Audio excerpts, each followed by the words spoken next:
Journey by bus গল্পটা সবাই পড়া হয়েছে, সবারই এই প্যারাগ্রাফটা টোটালি ছোটোবেলা থেকে মুখস্থ। এখন যদি জার্নি বাই বাসের মতো আমাদেরও একটা জার্নি হয় বাসে, বিষয়টা মজার না? তো এরকম একটা ছোট্ট মজার জন্য আমরা সব যখন জার্নি করছিলাম তখন একটা ছোট্ট একটা এক্সপিরিয়েন্স সবার সাথে শেয়ার করছি। এখন প্রায় বাজে 6:30, রেডি হয়ে ছোটো ভাই আর আমি বের হচ্ছি বাসা থেকে। অন্যের চেয়ে নিজের কাছে নিজেকে সুন্দর লাগাটা সবচেয়ে বেশি ম্যাটার করে।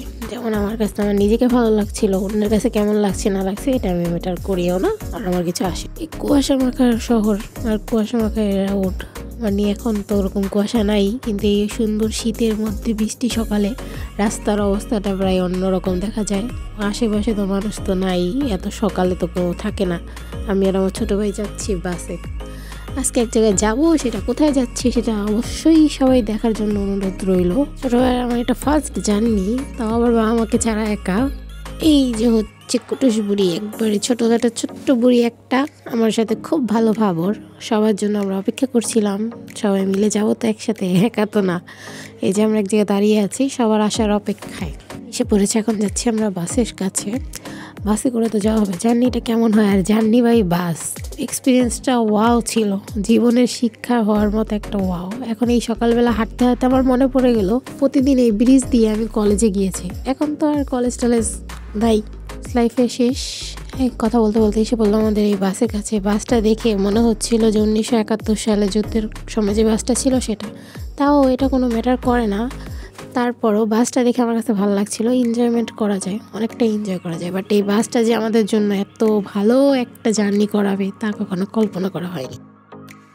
মজার ইন্টারেস্টিং বিষয় হচ্ছে যে সবার পিছনে জায়গা পেয়েছি, পিছন থেকে ভিডিও করার সেই মজাটা, ফিলটা অন্যরকম ছিল। আর এতক্ষণে তো আমাদের গানও স্টার্ট হয়ে গেছে, আর গানের সাথে যে নাচ গান হবে না এটা তো কখনো হতেই পারে না। গান হই হুল্লোড় সবই আছে, তার সাথে সাথে এত কিউট কিউট আমার স্টুডেন্টরাও আছে। সবার তো মানে ভিডিও করছি, ভালোই লাগছিল দেখতে।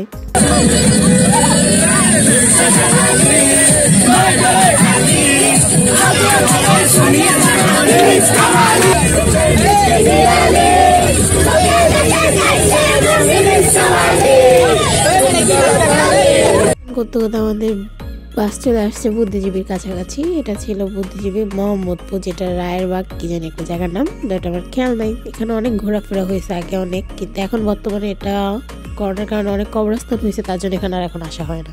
সবার ফিরে আসা জায়গায় আমাদের সেই নাচ গান ভরপুর একটা এনজয়। এর মাঝে প্রায় বিরোধিতা হয়েছে। এখন বাজে 8টার কাছাকাছি, এখন আমাদেরকে সকালের নাস্তা দেওয়া হয়েছে। আর এই যে হচ্ছে আমার কুটুস বুড়ি, সে এখন আম্মুর কাছে থাকবে না, তার জন্য আমার কাছে চলে আসছে। জার্নি বাই বাসের ফার্স্ট শিক্ষা, আমাদের বাস এখন হঠাৎ করে নষ্ট হয়ে গেছে, তাই এখন সবাই নিজের মতো নাচ গানের পর যে একটু রেডি হওয়া লাগে, তাই সবাই বিরতি হিসেবে রেডি হয়েছে। এই যে কিছুক্ষণ পরে আমাদের গাড়ির যে চাকা নষ্ট হয়ে গেছিলো সেই নতুন চাকা আনা হয়েছে, নতুন চাকা লাগানো হয়েছে। লাগানোর পর এখন আবার আমাদের যাত্রা শুরু হচ্ছে বাসের। তাই সবাই আমরা বাসের জন্য উঠে পড়লাম। বাস জার্নি আবার স্টার্ট। আর এই বাস জার্নি কোথায় যাচ্ছে, বাস জার্নিটা কোথায় যাবে আর কোথায় যেয়ে শেষ হবে সেটা অবশ্যই দেখার জন্য নেক্সট ভিডিও অপেক্ষা করতে হবে। আজকের ভিডিওটা এই পর্যন্তই। সবাই ভালো থাকবেন, আল্লাহ হাফেজ।